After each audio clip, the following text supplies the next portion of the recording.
Hola, estamos aquí en el webinar de Envejece Sano. Hemos tenido un poquito de problemas técnicos y decidimos que para no estar esperando y que sí que no, comenzar a grabar la sesión y todos los comentarios, todas las dudas que salgan de esta sesión van a pasar a Agnieszka para que nos resuelva sus comentarios. Muchas gracias por estar aquí con nosotros. Agnieszka eh, es una psicogerontóloga y se ha dedicado apasionadamente a luchar contra el edadismo. Queremos que nos platique un poquito de ella y por qué nació esta pasión en contra del edadismo y qué es el edadismo. Gracias, Rosy, por el espacio. Bueno, yo soy psicóloga de profesión, con máster en psicogerontología y terminando mi doctorado en Barcelona. Y bueno, Geroactivismo nace en el año 2015, una iniciativa individual. Ya luego se fue transformando, evolucionando a un activismo, a un ciberactivismo de redes sociales. Y desde enero que ya nos conformamos como fundación con domicilio en Chile, a pesar de que la directiva está desperdigada por diferentes lados del mundo, Ciudad de México, Santiago de Chile y en Barcelona, España. Y bueno, el edadismo es un tema que venimos trabajando hace un tiempo ya, porque nos percatamos de que la discriminación por edad, alias el edadismo, se puede encontrar múltiples manifestaciones, múltiples niveles, y que es más patente en las personas mayores y las consecuencias que puede tener eso que son muy nocivas. Entonces, en ese contexto, en el último tiempo también me ha costado como interiorizarme en este tema de edadismo sanitario, entendiendo que nosotros como profesionales de la salud somos aliados de las personas mayores y muchas veces cometemos estas discriminaciones muy sutiles, inconscientes, involuntarias, y que son muy nocivas para nuestros pacientes en la práctica clínica cotidiana. Entonces es importante identificarlo para que ya esto no haga efecto en la vida de estas personas.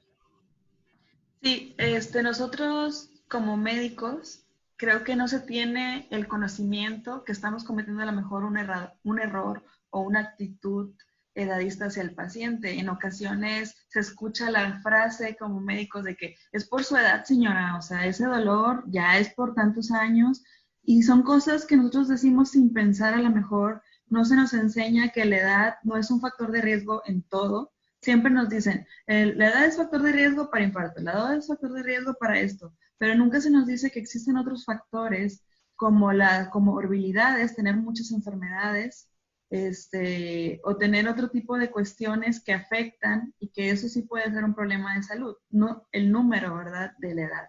Entonces, si gustas comenzar con la presentación, compartir pantalla.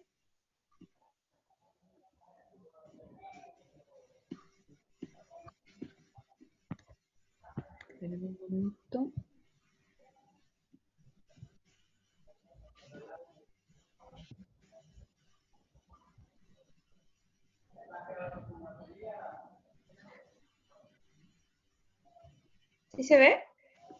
¿Sí? Vale. Bien, entonces, antes de partir, me gustaría pedirles a los que nos van a escuchar que no se lo tomen a la defensiva, porque muchas veces el darse cuenta de estas cosas puede causar unas sensaciones bastante raras, pero básicamente mi idea es comentarles que existe este tipo de discriminación y que muchas veces lo cometemos involuntariamente. Dicho esto,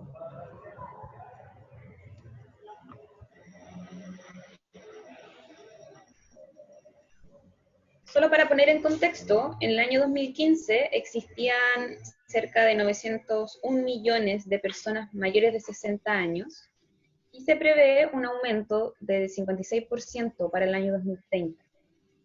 América Latina y el Caribe, por supuesto que no es una excepción este fenómeno. Se envejece a pasos agigantados y a una velocidad no conocida hasta ahora.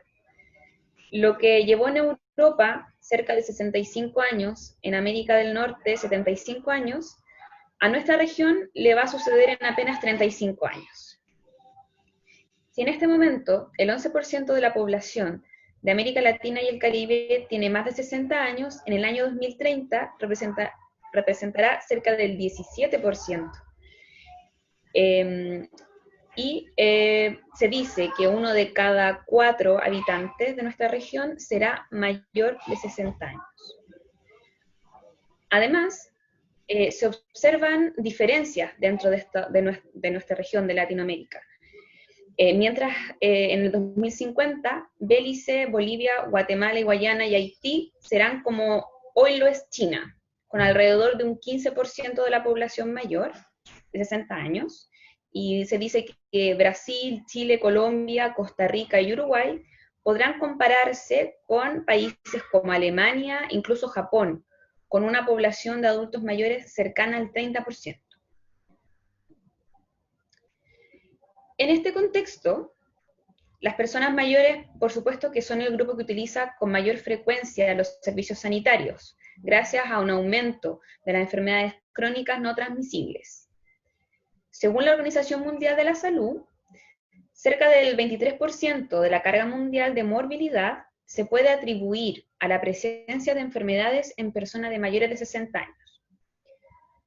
Algunos estudios señalan que las personas mayores tienen un mayor número de visitas médicas, un mayor uso de pruebas diagnósticas y mayor prescripción farmacológica.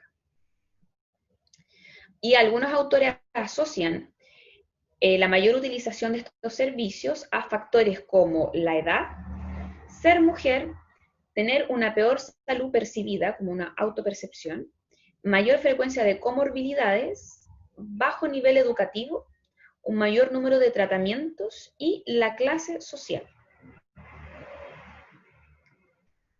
A pesar de la relevancia de las personas mayores como usuarios en atención médica, la discriminación hacia ella está muy difundida en los contextos sanitarios.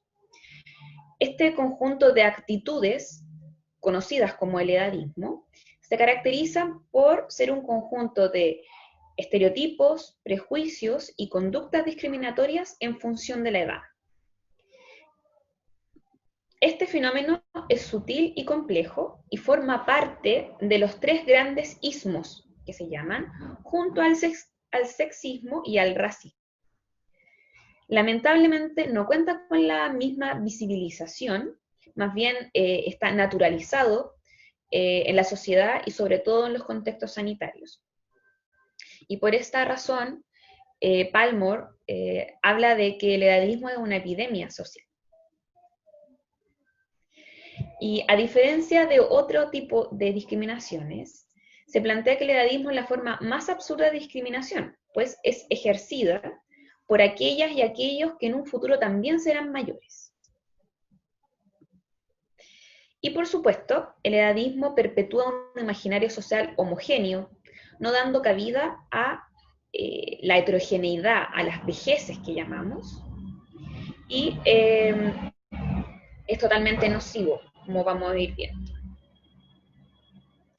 Entonces, entendiendo que existe el tipo de estas actitudes negativas hacia el envejecimiento, en todas las disciplinas profesionales y en entornos de atención, esta sería una de las principales barreras para el acceso a la salud en igualdad de las personas mayores. Con respecto a las dimensiones, tenemos la dirigida hacia otros y la autodirigida. Un ejemplo, por ejemplo, de edadismo autodirigido es cuando una persona mayor rechaza procedimientos o tratamientos debido a la percepción de que ella o él es demasiado viejo o vieja, o bien asociar ciertos síntomas con el envejecimiento normal. Esto que es muy común de que algunos profesionales de la salud, médicos o médicas digan, pero si usted tiene 97 años, ¿cómo no le va a doler la rodilla? Un estudio, de hecho, demostró que pacientes mayores creen que el dolor es parte normal del envejecimiento, por lo tanto no consultan. Por otro lado, tenemos la dimensión tanto consciente como inconsciente. El edadismo explícito se refiere a aquellas creencias, sentimientos y comportamientos edadistas que se realizan de forma consciente. Un ejemplo podría ser la creencia de que las personas mayores siempre se quejan de su salud o que son hipocondríacas. Por otro lado, el edadismo implícito son estas creencias, sentimientos y comportamientos edadistas que se realizan automáticamente sin plena conciencia. Es importante subrayar que este tipo de discriminación implícita es insidiosa y muy nociva y que puede asumir diferentes manifestaciones en la atención médica, como la creencia que las personas mayores no encajan en los entornos hospitalarios, que las personas mayores no tienen vida sexual, por lo tanto no se les pide esa información a la hora de la anamnesis, que las personas mayores no pueden tolerar el mismo tratamiento administrado a pacientes jóvenes. Y con respecto a las dimensiones positivas y negativas, son estos estereotipos, prejuicios y discriminaciones a favor de alguien en función de la edad, tanto de forma positiva como negativa. Por ejemplo, dar prioridad a los pacientes mayores al recetar tratamiento es un edadismo positivo. Y un componente negativo podría ser no poner una prótesis de rodilla a una persona desde 74 hacia arriba o etc.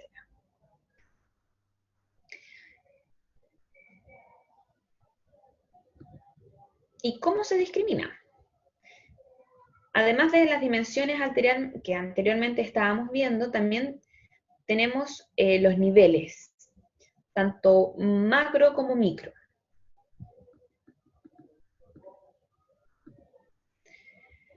A nivel macro, observamos las políticas públicas estatales en salud, que pueden ser edadistas, o bien las políticas institucionales de algunos hospitales, que niegan la participación de personas mayores en ensayos clínicos, o bien que no tienen programas de capacitación a los profesionales de la salud en el área geriátrica y gerontológica. Y a un micronivel, es un nivel más personal, ¿vale? Entonces, el micronivel de la realidad, el edadismo puede ser transmitido por comportamientos, actitudes, tanto conscientes como inconscientes, de nosotros mismos, los profesionales de la salud, los mismos pacientes y también sus familiares. Las manifestaciones del edadismo incluyen actitudes hacia las personas mayores, entre los médicos, las enfermeras, psicólogos, dentistas y muchos otros. Y es súper importante identificar los estilos comunicativos. Se ha propuesto este concepto de elder speak, que hasta ahora no tiene una traducción al español lamentablemente, pero básicamente es una comunicación condescendiente hacia las personas mayores, infantilizándolo. Y multiplicidad de estudios han comprobado que este estilo de comunicación hacia las personas mayores es ineficaz y tiene consecuencias negativas para la salud de los pacientes. Y ejemplos de esto podría ser, por ejemplo, las conversaciones más cortas, más superficiales y orientadas a tareas en vez de preguntarle cómo se encuentran ellos el día a día si estuvieran, por ejemplo, hospitalizados. También está el tono condescendiente, o bien limitar las decisiones de estos pacientes, no incluirlo en las decisiones que estamos tomando. También otras manifestaciones edadistas podrían ser tratar de abuelito o abuelita a las personas mayores sin saber si estas personas tienen este rol social. También el hablar de nuestros mayores, que también tiene un tono condescendiente que limita la autonomía y la independencia de las personas mayores. Con respecto a las causas, se han postulado dos teorías. La teoría del enfoque funcional considera que los estereotipos cumplen una función importante en el ámbito cognitivo, es decir, que se usa la categorización para mejorar la eficiencia en la toma de las decisiones clínicas con respecto a diagnósticos o tratamientos, pero que de todas maneras está sesgada por la edad. Y también tenemos la teoría del manejo del terror, que enfatiza que el sesgo negativo contra las personas mayores actúa como un mecanismo de protección del ego,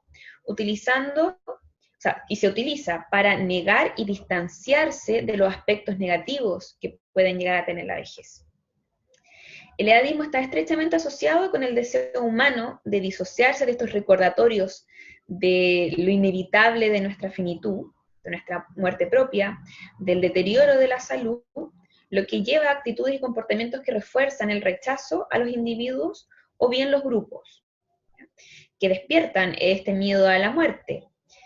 Porque en muchos países en Latinoamérica la muerte es un tabú. Por lo tanto, poco lo hablamos, poco los enfrentamos y completamente normal que los profesionales de la salud, que previamente son seres humanos que viven en una sociedad, están permeados por estas ideas.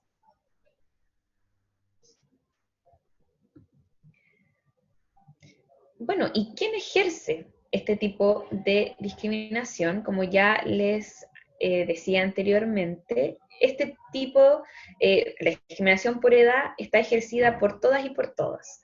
Becca Levy, en su teoría del embodiment stereotype, que tampoco tiene traducción al español aún, habla que el proceso de internalización de los estereotipos negativos de la vejez comienza a muy temprana edad y se forma como un continuo. Niños, niñas, jóvenes, adolescentes, adultos y las mismas personas mayores también muchas veces son edadistas con su propio grupo etario y con ellas mismas.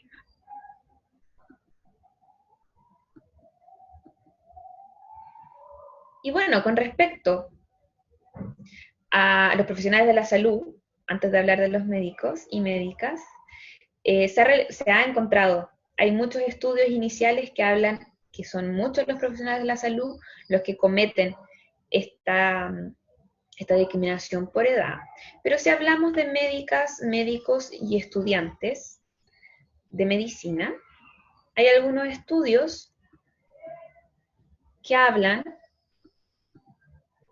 que existiría discriminación en estos profesionales de la salud en contra de las personas mayores. Aunque en los últimos años se ha observado una especie como de mejoría en la valoración que tienen las médicas y los médicos con respecto a el envejecimiento.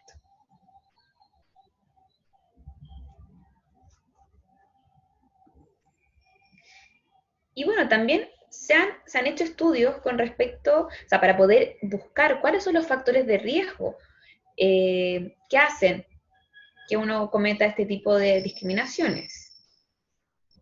Se ha encontrado que ser mayor es un factor de riesgo. Se ha encontrado que ser hombre también sería un factor de riesgo para cometer este tipo de discriminación.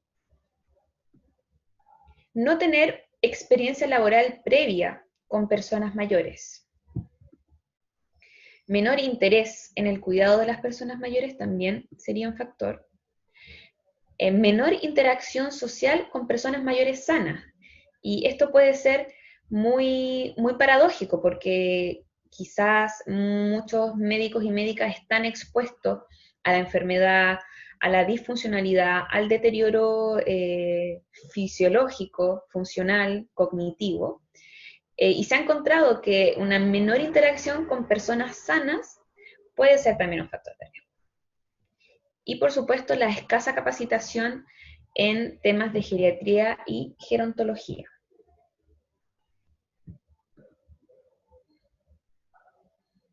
Y bueno, hablando de las consecuencias, como yo ya les decía anteriormente, el edadismo es muy nocivo para las personas mayores.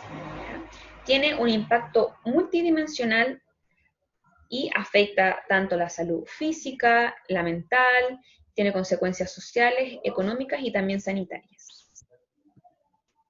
Con respecto a las consecuencias físicas, le quería comentar, no detenerme en todas y cada una de estos ejemplos, solamente comentarles que un estudio encontró que los adultos jóvenes que interiorizaban estereotipos de edad más negativos tenían el doble de probabilidades de experimentar eventos cardiovasculares hasta 40 años después que sus mismos pares adultos jóvenes que interiorizaban estereotipos de edad más positivos. Entonces, es súper importante y además este estudio que dice que hasta que la gente que interioriza negativamente los estereotipos de edad viven casi 8 años menos. Entonces, es muy nocivo y algo de lo que no se habla cotidianamente. Con respecto a las consecuencias psicológicas, tenemos esta, la que más destaca, por supuesto, de la depresión y bajo bienestar. Ya también sabemos como profesionales de la salud que la depresión, que los trastornos anímicos son muchas veces puerta de entrada para otro tipo de patologías.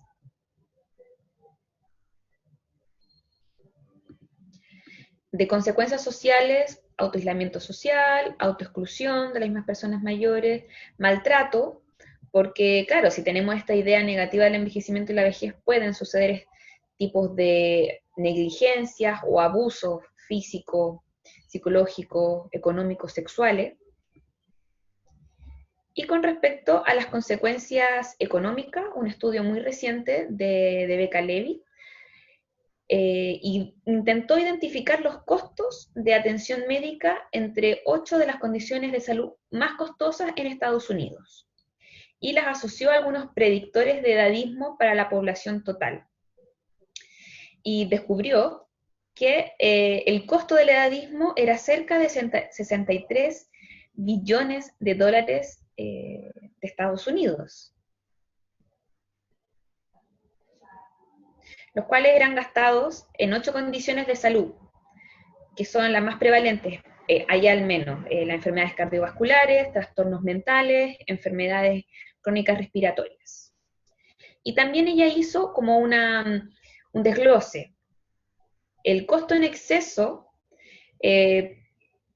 por las autopercepciones negativas del envejecimiento son casi 32 mil millones de dólares.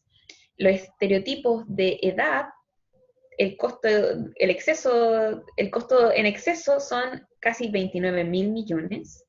Y por discriminación por edad, 11 mil millones de dólares.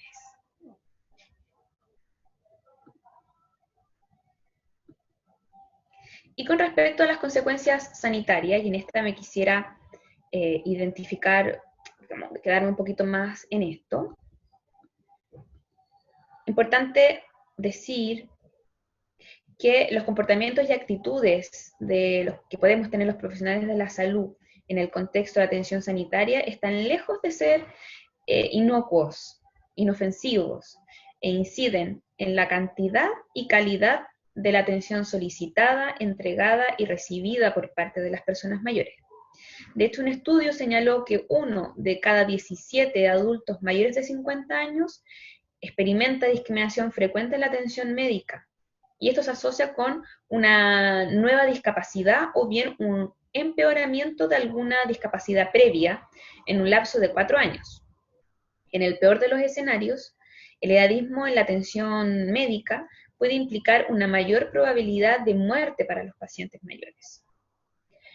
Con respecto al subdiagnóstico y sobrediagnóstico, las creencias edadistas sí o sí inciden en los diagnósticos médicos que podemos estar haciendo.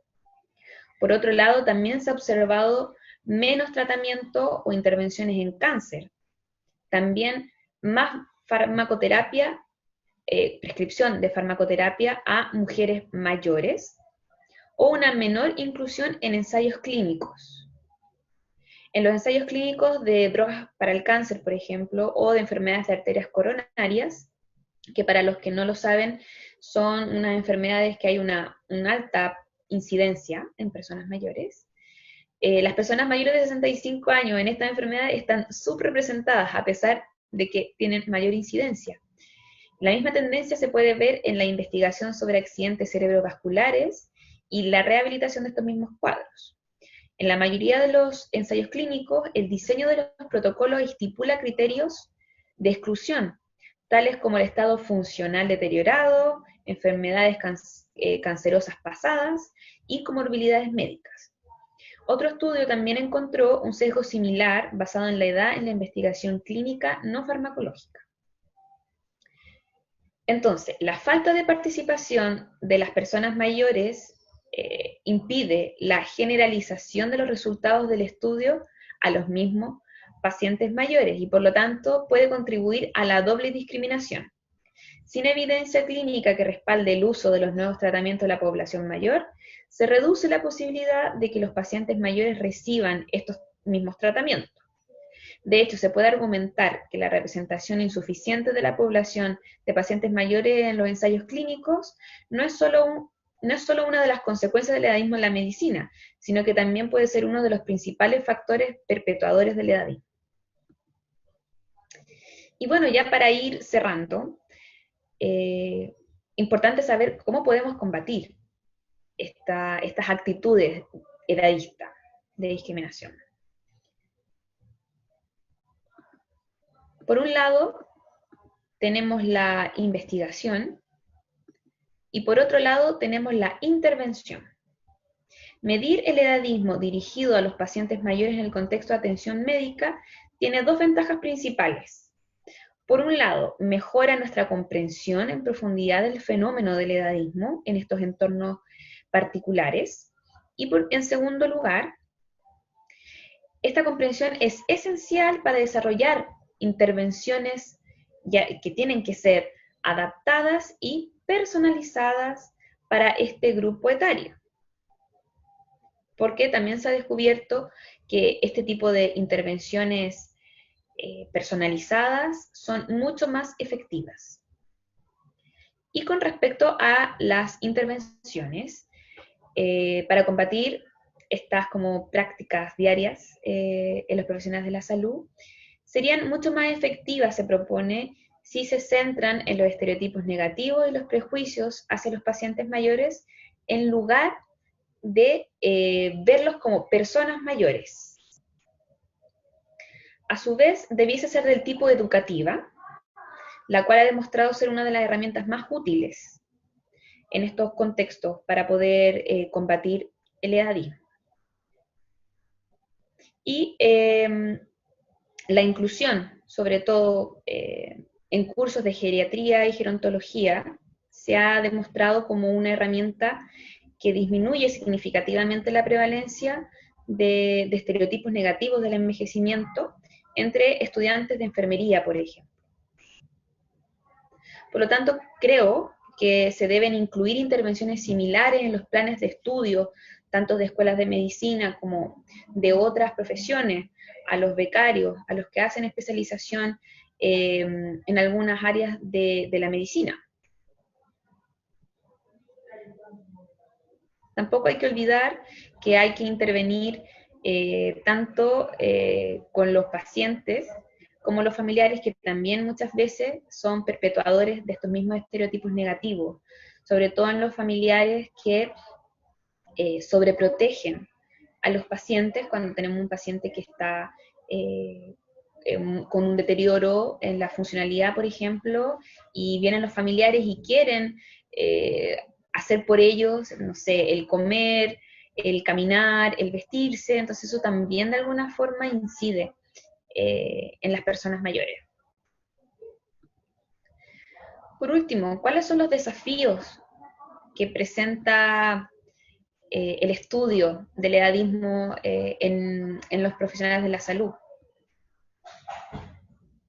En primer lugar, es importante potenciar la investigación en nuestra región. Lamentablemente, no existen muchos estudios en Latinoamérica. Son más que nada de países de altos ingresos, o bien de América del Norte o Europa Occidental. Por lo tanto, es bien difícil tratar de extrapolar los hallazgos a nuestros contextos, donde varía la forma en que percibimos el envejecimiento y la vejez. Por otro lado, también es importante el tema del idioma. Todos estos estudios están generalmente en inglés. Y una persona que no tiene mucho acercamiento al idioma en inglés, la traducción a nuestros contextos latinoamericanos y en español también puede producir algunas problemáticas. Por otro lado, no existe un consenso en la definición y operacionalización del concepto de edadismo, lo que dificulta sin duda los estudios.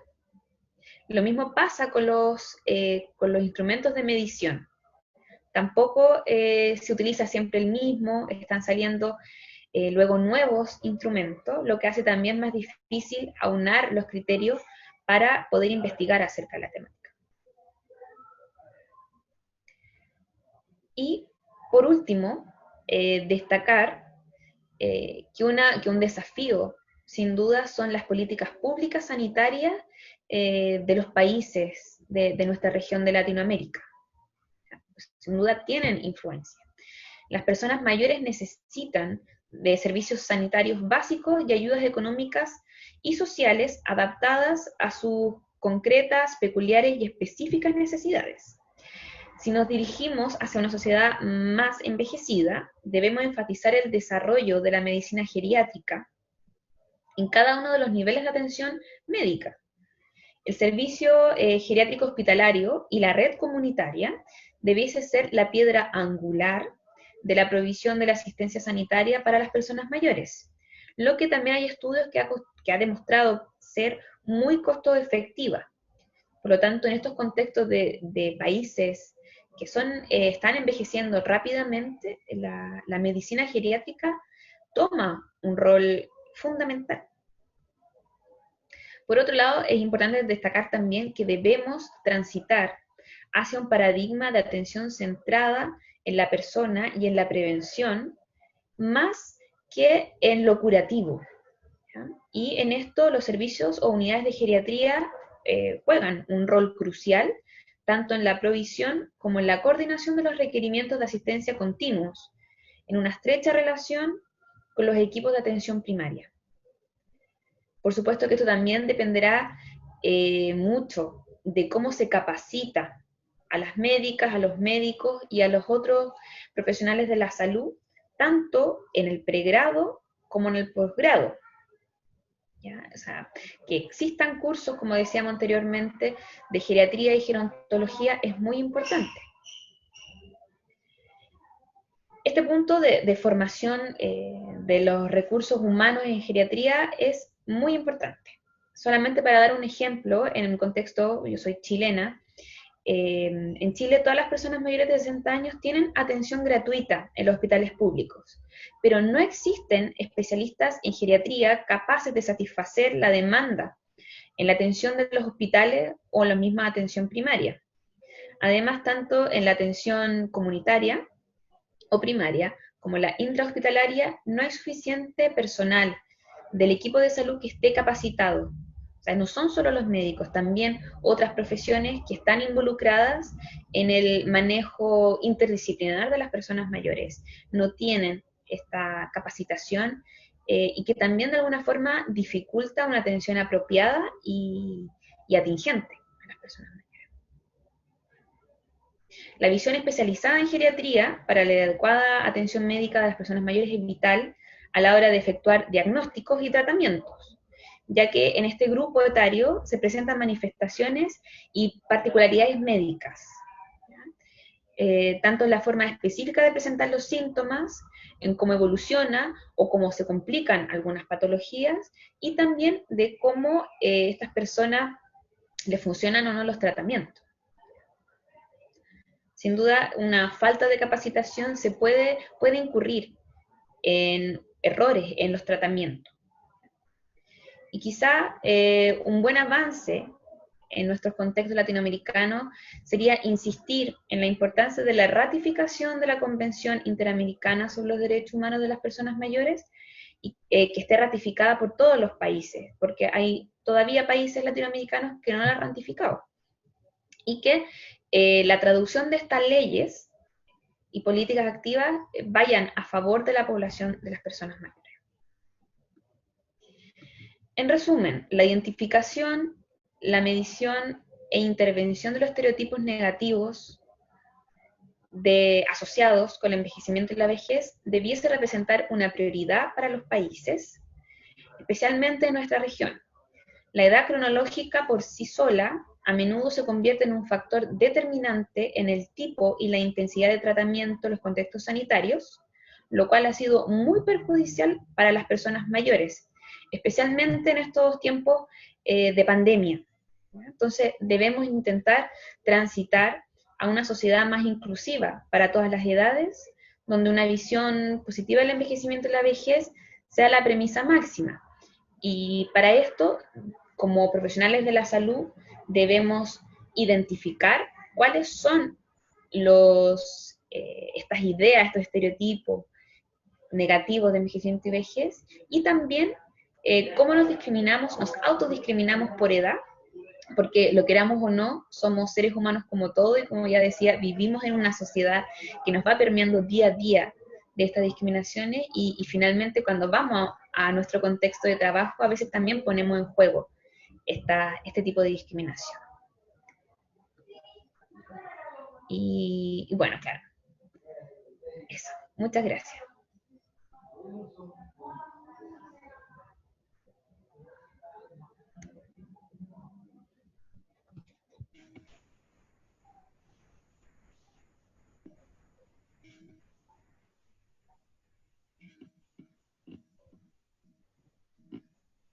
Pues súper interesante, la verdad, muchos de los conceptos, de las teorías, desconocidas totalmente, y lo peor es que yo soy gerontóloga, médica. Entonces, ¿qué es lo que pasa? En la gerontología médica nos enseñan sobre síndromes geriátricos, la atención centrada en la persona, escalas de funcionalidad, escalas, o sea, todo lo médico, pero el contexto social se puede llegar a desfasar, ¿no? Como que es tanto lo que tenemos que aprender los gerontólogos, que a lo mejor eso de qué está pasando con los prejuicios, qué está pasando con la estigmatización, estereotipos. Nosotros estamos sensibilizados totalmente en que la persona mayor tiene valor, simplemente por ser una persona. Y la atención que vamos a dar va a ser buena, pero el concepto de edadismo no se llega a enseñar por ningún lado. Entonces creo que es muy importante que los expertos en estos temas, así como tú dices, se agreguen materias y se agreguen al programa de los médicos de información, y yo creo que en todas las instancias. No sé si tendría que ser, no sé tú qué piensas, en qué materia, si sería en bioética, si sería en, no sé, o sea, ¿en qué materia crees tú que debe de ir agregado todo sobre este tema? Yo creo que debiera ser un curso transversal y obligatorio, darle esa importancia y que sea visto no solo por profesionales de la salud, que sea para todos, que entiendan de alguna forma cómo impacta el edadismo en las vidas de las personas, entendiendo que nosotros también somos envejecientes. Nosotros vamos a ser las mujeres mayores de 2050 cuando Latinoamérica sea uno de los continentes más envejecidos. Entonces, es importante entender que el hablar de envejecimiento, de vejez, de edadismo, no es un tema que solamente le atañe a las personas mayores, que también, mientras antes lo hablemos, es mucho mejor involucrarnos en estas temáticas y así darnos cuenta de tantas cosas que están pasando y que pasan, son muy sutiles y están muy naturalizadas. Sí, entonces esto es un problema que inicia en la sociedad, pero en todos los ámbitos, ¿verdad? En el personal de salud afecta porque podemos nosotros negar un tratamiento, simplemente la idea de, ay, ¿cómo le voy a ofrecer una cirugía o para qué lo mando con el doctor, del oncólogo, si ya está muy grande? Esas actitudes, quitarlas, y para eso pues sí tenemos que estar, crear una conciencia, y para esto se hizo esta plática. Yo quería que explicaras todo lo que era el edadismo, qué es lo que está pasando, las consecuencias tan graves, simplemente que me digas que por tener nosotros, o sea, de manera personal, una actitud edadista le va a quitar años a mi vida, o sea, simplemente eso tan grave que ni siquiera nos imaginamos. Y lo que tú nos dices de el autodadismo quiere decir de que yo no quiero envejecer, yo no quiero cumplir años, yo no quiero llegar a la vejez. Esas cuestiones que todos lo tenemos y que yo los tenía, yo creo que hasta que empecé a ser gerontóloga, empecé a trabajar en eso y tú sabes que es duro, o sea, no es fácil.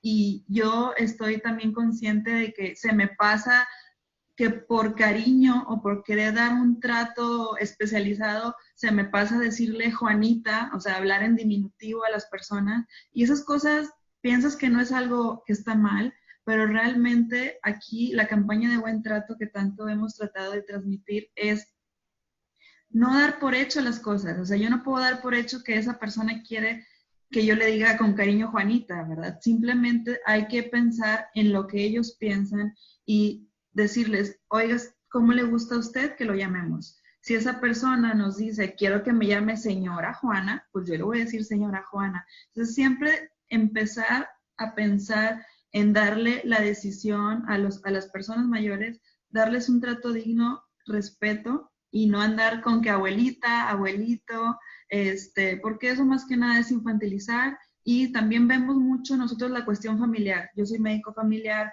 nos toca trabajar con toda la familia y la familia suele mucho sobreproteger a las personas y estamos conscientes de que esto hace que se deteriore la persona más rápido porque evitan que ellos hagan cosas que todavía pueden hacer, les quitan participación en las acciones diarias de la vida diaria y pues eso cae en perjudicar su salud.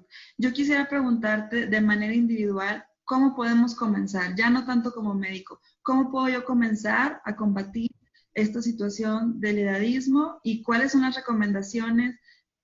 Por ejemplo, yo no soy mamá, pero tengo muchos conocidos y muchas personas que son padres. ¿Cómo podemos enseñarles a ellos para que transmitan con las nuevas generaciones este tipo de conceptos para evitar que esto siga pasando? Mi recomendación sería empezar, ya como persona como de lo del autodadismo, identificando qué cosas cotidianas estamos diciendo constantemente o estamos haciendo que son autodadistas. Por ejemplo, en el caso de las mujeres que tienen canas, que se estén tiñendo por cumplir un rol, podría ser edadista, porque hay muchas mujeres que les gusta su pelo negro, otras que no, pero hay algunas que se tiñen su pelo por lo que vayan a decir los demás, porque me van a decir señora, porque me van a mirar feo, etcétera. O el decir, no, no me voy a comprar esa falda porque no estoy en edad, o no voy a ir a la disco porque no estoy en edad, o no voy a escuchar X música porque eso es para niños. Eso es un autodadismo, es decir, ¿por qué hay edades para las cosas? No, es sacarse ese paradigma de que existen edades para cada cosa. Y con respecto a lo que tú preguntabas de cómo lo pueden hacer los padres con niños, también cuando van participando con los niños y van viendo, por ejemplo, libros de cuentos o los mismos libros de las escuelas, que hay representación de personas mayores que son muy estereotipadas, que generalmente son una persona mayor con un bastoncito o una señora mayor con un moñito, qué sé yo. Eso ir conversándolo con los niños, decirle, mira, esto es una forma de envejecer, o sea, una de las vejeces que existe, pero también existe otro tipo de vejez, mostrarle fotografías de otro tipo de vejeces, para que los niños y niñas empiecen a interiorizar que no existe una forma solo de vejez. Y no es lo mismo envejecer en Latinoamérica que envejecer en Europa, que envejecer en Ciudad de México, Santiago de Chile, en mismo Chile, en el norte, en el sur, en el centro. Justamente esta es la riqueza que tienen las vejeces, que los padres y madres empiecen a mostrar. Y así los niños, niños y niñas van a empezar a entender que no hay solo una forma de envejecer. Entonces, de a poco se van a ir derribando los estereotipos en las generaciones más jóvenes. Fíjate que una de las cosas que yo había leído es que se tiende mucho a las visitas a residencias geriátricas en la infancia, en la juventud y simplemente en los servicios sociales de médicos, de enfermeras, todos van a visitar residencias geriátricas. Y esto tiene también a tener una repercusión a veces negativa de que esto es la vejez. esto es lo que me espera, ¿sí? Como que impacta de manera negativa el acudir a este tipo de lugares. Entonces yo creo que aquí deberíamos de tener también servicios sociales en lugares donde las personas mayores son activas, o sea, convivencia intergeneracional de otro tipo, o sea, no siempre con la persona vulnerable o con problemas de dependencia, o sea, también podemos ir al lugar donde hacen softball, las olimpiadas de las personas mayores, créeme que te impacta, ¿no? De que una persona de 100 años está haciendo una carrera de 5 kilómetros, ¿cómo es posible? Es posible, pero ¿cómo vamos a poder creer en todo esto hasta que lo vivamos? Entonces, sería a lo mejor una recomendación para visitar también este tipo de lugares. Y ya la última pregunta que te quería hacer, ¿cómo podemos cambiar la imagen negativa del envejecimiento y de la vejez en la propia persona mayor? ¿Qué intervenciones son las que tú crees que funcionan más? ¿Cómo podríamos nosotros, muchos como gerontólogos y como personas que trabajamos con personas mayores, hacer para que ellos mismos se quiten estas limitantes que tienen? Ya ves que tú dices, ni siquiera acuden al médico porque piensan, es por mi edad, ¿para qué voy a dar molestias, no? ¿Qué es lo que piensan ellos? Yo creo que justamente diciendo estas cosas, como mostrándoles que lo que ellos están pensando son estereotipos. Bueno, desde el contexto médico, hablemoslo como más acotado, es decir, esto, una intervención en la cual se les presente que tener depresión no es normal, que tener problemas de memoria no es normal, que ser dependiente no es normal, que te duela algo, o sea, ir derribando con información, yo creo, porque muchas de estas creencias son de larga data. O sea, el edadismo estructural hace súper bien su trabajo y la gente se lo va creyendo, como es un continuo de interiorización de estos estereotipos, entonces es de larga data que venimos interiorizando esto y claramente puede ser mucho más difícil abordarlo. Pero yo creo que con información fidedigna, ir demostrando que no, quizás con estudios, o quizás lo mismo, ir mostrando fotografías de diversidades de personas, quizás le va a hacer entender claro, que no es normal sentirse mal, ni tengas 60 ni tengas 80. La edad cronológica en sí no dice nada. Entonces, realmente lo número uno es crear conciencia, tanto de manera personal como a la comunidad y tanto a las personas mayores, que esté consciente de que existe este tipo de discriminación y sus formas. Entonces, yo invito a todos mis compañeros, todos los que están aquí interesados en el tema, que muchas gracias por asistir. Como quiera, yo sé que van a estar pendientes de esta grabación. Este, Promocionar o hacer publicidad sobre campañas en nuestras áreas de trabajo. Esto es normal, ¿no? Esto no es normal. Esta es una visión del envejecimiento. Esta es una vejez independiente. O sea, para ir cambiando nuestro ambiente.